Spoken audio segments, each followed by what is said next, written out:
Mumbai naval dockyard पर INS Ranveer में एक आंतरिक कंपार्टमेंट में विस्फोट हुए धमाके में 3 नौसैनिक शहीद हो गए हैं, जबकि कई जवान घायल बताए जा रहे हैं। भारतीय नौसेना के अधिकारी ने इस हादसे के बारे में जानकारी दी है। बताया जा रहा है कि नेवी ने धमाके की जांच के आदेश दिए। आईएनएस रणवीर पूर्वी नौसेना कमान के क्रॉस कोस्ट ऑपरेशनल तैनाती पर था और जल्द ही बेस पोर्ट पर लौटने वाला था। मुलायम सिंह यादव की बहू अपर्णा यादव आज बीजेपी में शामिल हो सकती है, जहां सीएम योगी और केशव प्रसाद मौर्य भी मौजूद रह सकते हैं। अपर्णा ने 2017 का विधानसभा चुनाव लखनऊ कैंट सीट से समाजवादी पार्टी के टिकट पर लड़ा था। उनके लिए अखिलेश यादव ने प्रचार भी किया था। अपर्णा मुलायम सिंह के छोटे बेटे और अखिलेश यादव के सौतेले भाई प्रतीक यादव की पत्नी है। प्रधानमंत्री नरेंद्र मोदी ने आज वीडियो कॉन्फ्रेंसिंग के जरिए उत्तर प्रदेश के वाराणसी की बीजेपी कार्यकर्ताओं से बातचीत की। नमो ऐप के जरिए बीजेपी कार्यकर्ताओं से बातचीत के दौरान पीएम मोदी ने कहा, हर वोट महत्वपूर्ण है। हमें लोगों को मतदान के महत्व के बारे में बताना चाहिए। हमें प्राकृतिक खेती को बढ़ावा देने की जरूरत है। पंजाब विधानसभा में आम आदमी पार्टी की ओर से भगवंत मान सीएम के उम्मीदवार होंगे। प्रेस कॉन्फ्रेंस में दिल्ली के सीएम और आम आदमी पार्टी के संयोजक अरविंद केजरीवाल ने ऐलान किया। इस दौरान केजरीवाल ने मान को सीएम का चेहरा होने के लिए गले मिलकर बधाई भी दी है। आम आदमी पार्टी में सीएम उम्मीदवार बनने के बाद भगवंत मान ने केजरीवाल का धन्यवाद किया। उन्होंने कहा, मैं पंजाब की जनता को भी धन्यवाद करता हूं कि उन्होंने मुझ पर विश्वास किया। अब मेरी जिम्मेदारी डबल हो गई है, तो मैं डबल हौसले से काम करूंगा। गोवा विधानसभा के लिए टीएमसी ने 11 उम्मीदवारों की पहली लिस्ट जारी की है। आपको बता दें कि लुई जिन्हो फ्लोरो और फतोडा सीट से चुनाव लड़ेंगे और मनोहर पर्रिकर की सरकार में उप मुख्यमंत्री रहे हैं। सरदेसाई फतोडा के मौजूद विधायक हैं और लुई जिन्हो के इस सीट से उम्मीदवार तय होने के बाद मुकाबला काफी कड़ा हो गया है। समाजवादी पार्टी के प्रमुख अखिलेश यादव ने बीजेपी पर एक बार फिर से जोरदार हमला बोला है। अखिलेश ने प्रेस कॉन्फ्रेंस करते हुए कहा कि डरी हुई सरकार ही जांच एजेंसियों का सहारा लेती है। उन्होंने कहा कि पूरे यूपी में जिन किसानों के फसलों का नुकसान हुआ, उनमें किसी को मुआवजा नहीं दिया गया। चंद्रशेखर आजाद की आजाद समाज पार्टी यूपी चुनाव में जाएगी। आजाद समाज पार्टी ने 33 सीटों पर उम्मीदवारों की घोषणा भी कर दी है। चंद्रशेखर आजाद ने कहा कि मैं एक युवा हूं और मैंने सिर्फ परेशानियों से लड़ना सीखा है, कोई व्यक्तिगत सुख के लिए नहीं। मैंने 5 साल में बहुत कुछ देखा और खोया है। गणतंत्र दिवस परेड 2022 में पश्चिम बंगाल और तमिलनाडु की झांकियों को शामिल न करने को लेकर रक्षा मंत्रालय ने साफ कर दिया है कि अब फैसला बदल नहीं जा सकता और खुद रक्षा मंत्री राजनाथ सिंह ने पत्र में लिखकर स्थिति साफ कर दी है। रक्षा मंत्री ने अपने पत्र में साफ कर दिया है कि झांकियों को लेने न लेने का फैसला एक उच्च स्तरीय कमेटी करती है, जिसमें अलग अलग फील्ड के एक्सपर्ट शामिल होते हैं। केंद्रीय वित्त मंत्री निर्मला सीतारमण ने एंट्रिक्स देवास सौदे को लेकर कांग्रेस पर जमकर निशाना साधा। उन्होंने कहा कि कांग्रेस शासनकाल में संसाधनों का सिर्फ दुरुपयोग हुआ। तत्कालीन टेलीकॉम मंत्री कपिल सिब्बल ने इस पर प्रेस कॉन्फ्रेंस की थी और लेकिन उनकी ओर से इस मामले पर कैबिनेट नोट तक का जिक्र नहीं किया गया था। भारत और साउथ अफ्रीका के बीच बुधवार से 3 मैचों की वनडे सीरीज शुरू होने जा रही है, जहां केएल राहुल पहली बार 50-50 ओवर फॉर्मेट पे टीम इंडिया की कमान संभालते नजर आएंगे। मैच से पहले प्रेस कॉन्फ्रेंस के दौरान राहुल ने टेस्ट का कप्तान बनाए जाने के सवाल पर कहा, देश की कप्तानी करना सबके लिए सम्मान की बात है। अगर मुझे मौका मिला है तो मैं टीम को आगे लेके जाऊंगा। गणतंत्र दिवस से पहले दिल्ली पुलिस ने चांदनी चौक में मॉक ड्रिल किया। उत्तर दिल्ली के डीसीपी सागर सिंह कालसी ने बताया कि 26 जनवरी और हमारी आम तैयारियों को देखते हुए हमने मॉक ड्रिल की है और हम इससे अपनी तैयारी और हमारे दिशा निर्देशों का किस तरह से पालन होता है वो भी देखते हैं। भारत और दक्षिण अफ्रीका के बीच 3 मैचों की सीरीज का पहला वनडे मुकाबला बुधवार को खेला जाएगा। वनडे सीरीज के लिए भारतीय टीम पूरी तरह से तैयार है। ये मैच पाल्स के बोलैंड पार्क में खेला जाएगा। इस मैदान पर भारतीय टीम का रिकॉर्ड बढ़िया रहा है और टीम ने अब तक कोई मैच नहीं गंवाया है। भारत और दक्षिण अफ्रीका के बीच इस मैच पर और इस मैदान पर पहला वनडे मैच होना है। स्वास्थ्य एवं परिवार कल्याण मंत्रालय ने राज्यों और केंद्र शासित प्रदेशों से तुरंत कोरोना की टेस्टिंग बढ़ाने को कहा है। अपनी एडवाइजरी में मंत्रालय ने कहा कि राज्य और केंद्र शासित प्रदेश अपने इलाकों के हिसाब से सकारात्मकता से ट्रेंड 2 देखते हुए टेस्टिंग की संख्या रणनीतिक तरीके से बढ़ाएं। राष्ट्रीय राजधानी में कोरोना के मामलों में लगातार गिरावट देखने को मिल रही है। दिल्ली में पिछले 24 घंटे में 11,684 नए मामले दर्ज किए गए हैं। वहीं 38 लोगों ने कोरोना से अपनी जान गंवाई है। दिल्ली में पॉजिटिविटी रेट 22.47% हो गई है। मध्य प्रदेश में आज कोरोना के 7,154 नए मरीज मिले हैं, जबकि 2 मरीजों की कोरोना से मौत भी हुई है। प्रदेश में एक्टिव मरीजों की संख्या 39,450 हो गई है। वहीं 2,675 मरीज डिस्चार्ज होकर अपने घर भी लौटे हैं। प्रदेश में आज 1,54,066 लोगों का वैक्सीनेशन भी हुआ है। छत्तीसगढ़ में आज कोरोना के 5,614 नए मरीज मिले हैं। वहीं 9 मरीजों की मौत हुई है। रायपुर में 1499, दुर्ग में 734, रायगढ़ में 528, राजनांदगांव में 313 नए मरीजों की पुष्टि हुई है। वहीं 5,796 लोग स्वस्थ होकर अपने घर लौटे हैं। अभी प्रदेश में एक्टिव मरीजों की संख्या 31,769 हो गई है। महाराष्ट्र में पिछले 24 घंटे में राज्य में कोरोना के 39,207 केस सामने आए हैं और मौत का आंकड़ा भी मंगलवार को 53 तक पहुंच गया।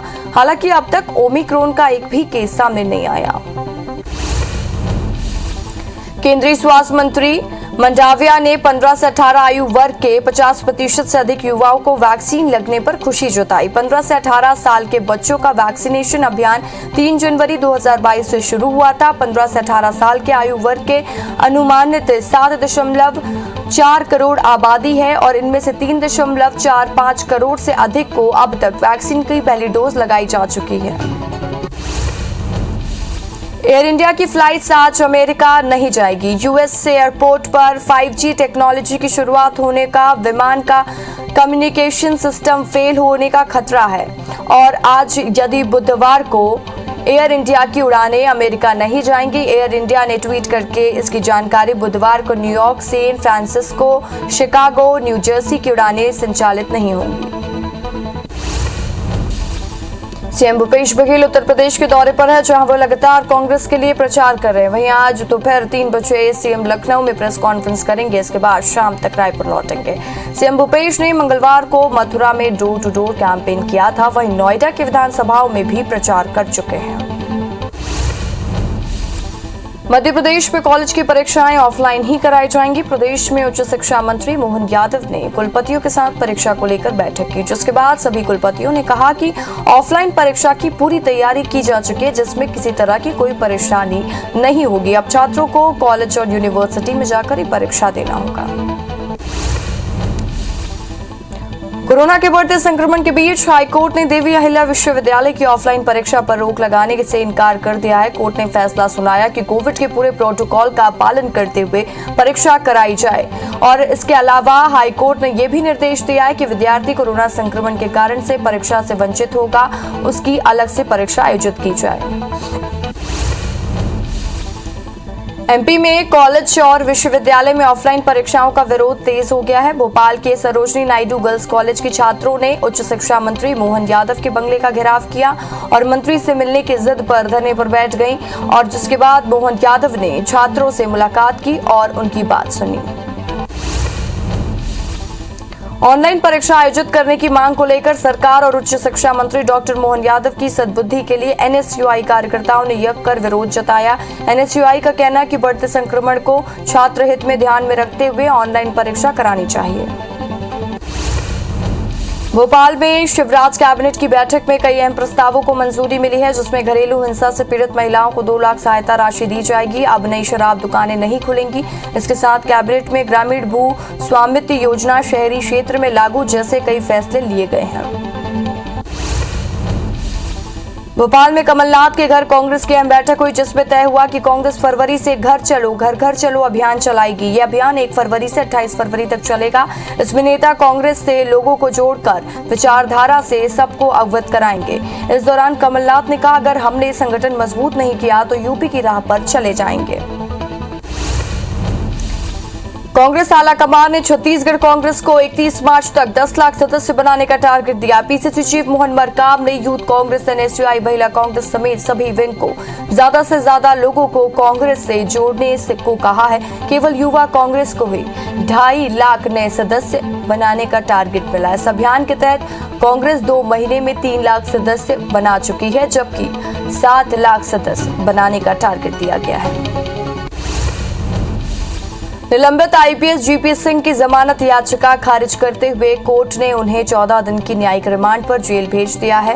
रिमांड खत्म होने के बाद उन्हें आज रायपुर स्थित विशेष न्यायाधीश लीना अग्रवाल की अदालत में पेश किया गया था, जहां बचाव पक्ष के वकील और सरकार की ओर से उपस्थित अतिरिक्त महाधिवक्ता ने अपना पक्ष रखा।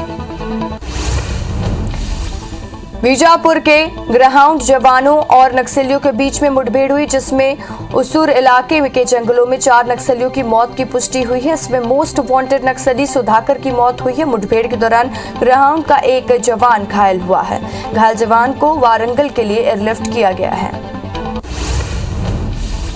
भोपाल में परिवहन मंत्री गोविंद सिंह ने यात्री बसों का औचक निरीक्षण किया। इस दौरान उन्होंने बिना मास्क यात्रा करने वाले यात्रियों और राहगीरों को मास्क बांटे। साथ ही मंत्री ने बिना मास्क के यात्रा करने वालों को बस में बैठने पर बस चालक और कंडक्टर के खिलाफ कार्रवाई करने के निर्देश दिए।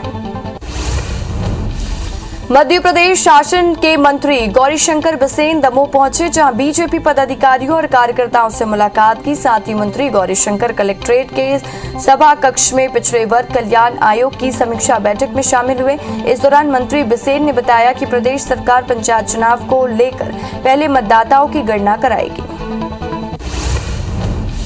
छत्तीसगढ़ की राज्यपाल अनुसुईया उइके ने राजभवन पर आधारित डॉक्यूमेंट्रीज का विमोचन किया। इस दौरान उन्होंने डॉक्यूमेंट्री की सराहना करते हुए कहा, इसमें राजभवन के सभी हिस्सों का रोचक प्रस्तुतिकरण किया गया है और जिससे आमजन को अच्छी जानकारी मिलेगी। बता दें कि ये डॉक्यूमेंट्री जनसंपर्क विभाग की ओर से तैयार की गई है।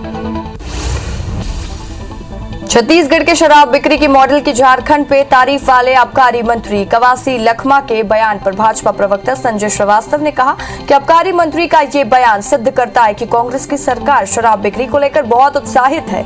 उन्होंने कहा कि मंत्री को ये भी रखना चाहिए कि सत्ता पाने के पहले उन्होंने चुनाव में क्या वादा किया था।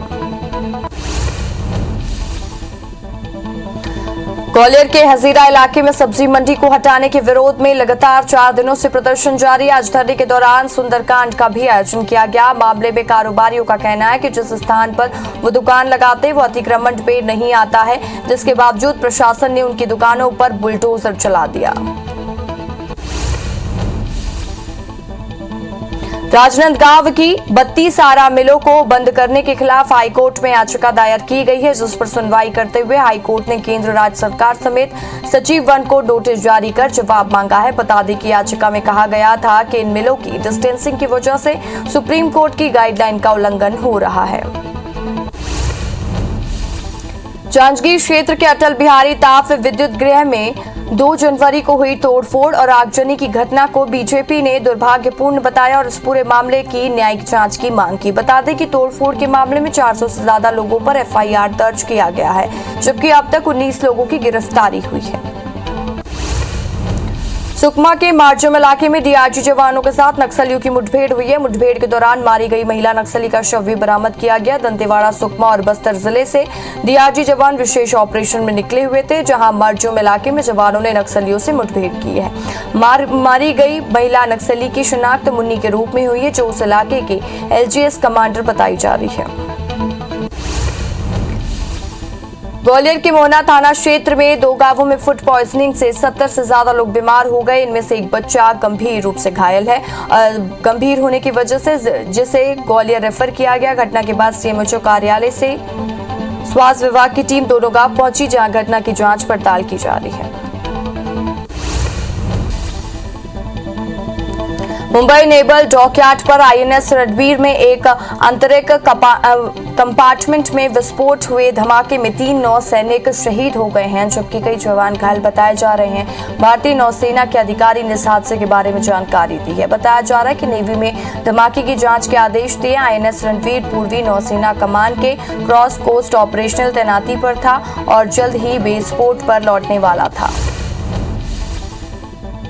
मुलायम सिंह यादव की बहू अपर्णा यादव आज बीजेपी में शामिल हो सकती हैं, जहां सीएम योगी और केशव प्रसाद मौर्य भी मौजूद रह सकते हैं। अपर्णा ने 2017 का विधानसभा चुनाव लखनऊ कैंट सीट से समाजवादी पार्टी के टिकट पर लड़ा था। उनके लिए अखिलेश यादव ने प्रचार भी किया था। अपर्णा मुलायम सिंह के छोटे बेटे और अखिलेश यादव के सौतेले भाई प्रतीक यादव की पत्नी है। प्रधानमंत्री नरेंद्र मोदी ने वीडियो कॉन्फ्रेंसिंग के जरिए उत्तर प्रदेश के वाराणसी में बीजेपी कार्यकर्ताओं से बातचीत की। नमो ऐप के जरिए बीजेपी कार्यकर्ताओं से बातचीत के दौरान पीएम मोदी ने कहा, हर वोट महत्वपूर्ण है। हमें लोगों को मतदान के महत्व के बारे में बताना चाहिए। हमें प्राकृतिक खेती को बढ़ावा देने की जरूरत है। पंजाब विधानसभा में आम आदमी पार्टी की ओर से भगवंत मान सीएम के उम्मीदवार होंगे। मंगलवार को प्रेस कॉन्फ्रेंस में दिल्ली के सीएम और आम आदमी पार्टी के संयोजक अरविंद केजरीवाल ने यह ऐलान किया है। इस दौरान केजरीवाल ने मान को सीएम का चेहरा होने के लिए गले मिलकर बधाई भी दी है। आम आदमी पार्टी में सीएम उम्मीदवार बनने के बाद भगवंत मान ने केजरीवाल का धन्यवाद किया। उन्होंने कहा, मैं पंजाब की जनता को भी धन्यवाद देता हूं और उन्होंने मुझ पर विश्वास किया है। मेरी जिम्मेदारी डबल हो गई है, तो मैं अब डबल हौसले से काम करूंगा। गोवा विधानसभा के लिए टीएमसी ने 11 उम्मीदवारों की पहली लिस्ट जारी की है। बता दें कि लुई जिनो फ्लेरियो और फातोडा सीट से चुनाव लड़ेंगे। मनोहर पर्रिकर की सरकार मुख्यमंत्री रहे सरदेसाई फातोडा के मौजूदा विधायक हैं। अब लुई जिन्हो के इस सीट पर उम्मीदवार तय होने के बाद मुकाबला काफी कड़ा हो गया है। समाजवादी पार्टी के प्रमुख अखिलेश यादव ने बीजेपी पर एक बार फिर से जोरदार हमला बोला। अखिलेश ने प्रेस कॉन्फ्रेंस करते हुए कहा कि डरी हुई सरकार की जांच एजेंसियों का सहारा लेती है। उन्होंने कहा, पूरे यूपी में जिन किसानों की फसलों का नुकसान हुआ, उनमें से किसी को मुआवजा नहीं दिया गया। चंद्रशेखर आजाद की आजाद समाज पार्टी यूपी चुनाव में जाएगी। आजाद समाज पार्टी ने 33 सीटों पर उम्मीदवारों की घोषणा कर दी। चंद्रशेखर आजाद ने कहा कि मैं एक युवा हूं और मैंने सिर्फ परेशानियों से लड़ना सीखा है, कोई व्यक्तिगत सुख के लिए नहीं। मैंने 5 साल में बहुत कुछ देखा और खोया है। गणतंत्र दिवस परेड 2022 में पश्चिम बंगाल और तमिलनाडु की झांकियों को शामिल न करने को लेकर रक्षा मंत्रालय ने साफ कर दिया, अब फैसला बदला नहीं जा सकता। खुद रक्षा मंत्री राजनाथ सिंह ने पत्र में लिखकर स्थिति स्पष्ट कर दी है कि झांकियों को लेने या न लेने का फैसला एक उच्च स्तरीय कमेटी करती है, जिसमें अलग अलग फील्ड के एक्सपर्ट शामिल होते हैं। केंद्रीय वित्त मंत्री निर्मला सीतारमण ने एंट्रीज देवास सौदे को लेकर कांग्रेस पर जमकर निशाना साधा। उन्होंने कहा कि कांग्रेस शासनकाल में संसाधनों का सिर्फ दुरुपयोग हुआ है। तत्कालीन टेलीकॉम मंत्री कपिल सिब्बल ने इस पर प्रेस कॉन्फ्रेंस की थी, लेकिन उनकी ओर से इस मामले पर कैबिनेट नोट पर का जिक्र नहीं किया गया था। गणतंत्र दिवस से पहले दिल्ली पुलिस ने चांदनी चौक में मॉक ड्रिल किया। उत्तर दिल्ली के डीसीपी सागर सिंह कालसी ने बताया कि 26 जनवरी को हमारी आम तैयारियों को देखते हुए हमने मॉक ड्रिल किया है और हम इससे अपनी तैयारी और हमारे दिशा निर्देशों में किस तरह से पालन होता है वो भी देखते हैं। स्वास्थ्य एवं परिवार कल्याण मंत्रालय ने राज्य और केंद्र शासित प्रदेशों से तुरंत कोरोना की टेस्टिंग बढ़ाने को कहा है। अपनी एडवाइजरी में मंत्रालय ने कहा कि राज्य और केंद्र शासित प्रदेश अपने इलाकों के हिसाब से सकारात्मकता के ट्रेंड को देखते हुए टेस्टिंग की संख्या रणनीतिक तरीके से बढ़ाएं। राष्ट्रीय राजधानी में कोरोना के मामले लगातार गिरावट देखी जा रही है। दिल्ली में पिछले 24 घंटे में 11,684 नए मामले दर्ज किए गए हैं। वहीं 38 लोगों ने कोरोना से अपनी जान गंवाई है। दिल्ली में पॉजिटिविटी रेट 22.47% हो गई है। मध्य प्रदेश में पिछले 24 घंटे में कोरोना के 7,154 नए मरीज मिले, जबकि 2 मरीजों की कोरोना से मौत हुई है। प्रदेश में एक्टिव मरीजों की संख्या 39,450 हो गई है। वहीं 2,675 मरीज डिस्चार्ज होकर अपने घर लौटे हैं। प्रदेश में आज 1,54,066 लोगों का वैक्सीनेशन हुआ है। छत्तीसगढ़ में पिछले 24 घंटे में कोरोना के 5,614 नए मरीज मिले हैं। 9 मरीजों की मौत हुई है। रायपुर में 1499, दुर्ग में 734, रायगढ़ में 528, राजनांदगांव में 313 नए मरीजों की पुष्टि हुई है। वहीं 5,796 लोग स्वस्थ होकर अपने घर लौटे। अभी प्रदेश में एक्टिव मरीजों की संख्या 31,769 है। महाराष्ट्र में पिछले 24 घंटे में राज्य में कोरोना के 39,207 केस सामने आए हैं। मौत का आंकड़ा भी मंगलवार को 53 तक पहुंच गया है। हालांकि अब तक ओमिक्रॉन का एक भी केस सामने नहीं आया है। केंद्रीय स्वास्थ्य मंत्री मंडाविया ने 15 से 18 आयु वर्ग के 50% से अधिक युवाओं को वैक्सीन लगने पर खुशी जताई है। 15 से 18 साल के बच्चों का वैक्सीनेशन अभियान 3 जनवरी 2022 से शुरू हुआ था। 15 से 18 साल के आयु वर्ग के अनुमानित 7.4 करोड़ आबादी है। इनमें से 3.45 करोड़ से अधिक तक का वैक्सीनेशन का पहला डोज लग चुका है।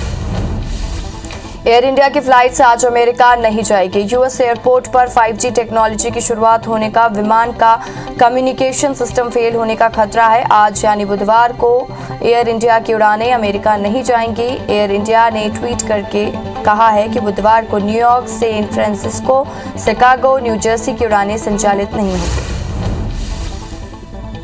भारत और साउथ अफ्रीका के बीच आज से 3 मैचों की वनडे सीरीज शुरू होने जा रही है, जहां केएल राहुल पहली बार 50-50 ओवर फॉर्मेट में टीम इंडिया की कमान संभालते नजर आएंगे। मैच से पहले प्रेस कॉन्फ्रेंस के दौरान राहुल ने टेस्ट का कप्तान बनाए जाने के सवाल पर कहा कि देश की कप्तानी करना सबके लिए सम्मान की बात है। अगर मुझे मौका मिलता है तो मैं टीम को आगे ले जाऊंगा। भारत और दक्षिण अफ्रीका के बीच में 3 मैचों की सीरीज का पहला वनडे मुकाबला आज खेला जाएगा। वनडे सीरीज के लिए भारतीय टीम पूरी तरह से तैयार है। मैच पाल्स के बोलैंड पार्क में खेला जाएगा। इस मैदान में भारतीय टीम का रिकॉर्ड बढ़िया रहा है और टीम ने अब तक कोई मैच नहीं गंवाया है। भारत और दक्षिण अफ्रीका के बीच इस मैदान पर पहला वनडे मैच होगा। सीएम भूपेश बघेल उत्तर प्रदेश के दौरे पर हैं, जहां वो लगातार कांग्रेस के लिए प्रचार कर रहे हैं। वहीं आज दोपहर 3 बजे सीएम लखनऊ में प्रेस कॉन्फ्रेंस करेंगे। इसके बाद शाम तक रायपुर लौटेंगे। सीएम भूपेश ने मंगलवार को मथुरा में डोर टू डोर कैंपेन किया था। वहीं नोएडा की विधानसभाओं में भी प्रचार कर चुके हैं। दिल्ली में केंद्रीय बीजेपी चुनाव समिति की आज अहम बैठक होगी, जिसमें पीएम मोदी की मौजूदगी में आगामी चुनावों की सीटों को लेकर मंथन हो सकता है। इस बैठक में 5 राज्यों के विधानसभा चुनावों की जीत की रणनीति पर भी चर्चा होगी, जिसमें मुख्यमंत्री शिवराज सिंह चौहान भी शामिल होंगे। मध्य प्रदेश पंचायत चुनाव में आरक्षण को लेकर आज सुप्रीम कोर्ट में सुनवाई होगी। 17 जनवरी को महाराष्ट्र सरकार की नई याचिका के कारण सुनवाई टाल दी गई है। मध्य प्रदेश और केंद्र सरकार दोनों ने सुप्रीम कोर्ट में याचिका लगाई है। केंद्र सरकार ने 4 महीने चुनाव टालने और मध्य प्रदेश सरकार ने ओबीसी आरक्षण फिर से बहाल करने की याचिका लगाई है। खैरागढ़ विधानसभा उपचुनाव के मद्देनजर राजनांदगांव जिले के में मंगल भवन में विधानसभा स्तरीय कार्यकर्ता सम्मेलन का आयोजन किया गया और इस सम्मेलन में छत्तीसगढ़ प्रदेश कांग्रेस अध्यक्ष मोहन मरकाम शामिल हुए और कार्यकर्ताओं को विधानसभा उपचुनाव की तैयारी में जुट जाने के निर्देश दिए।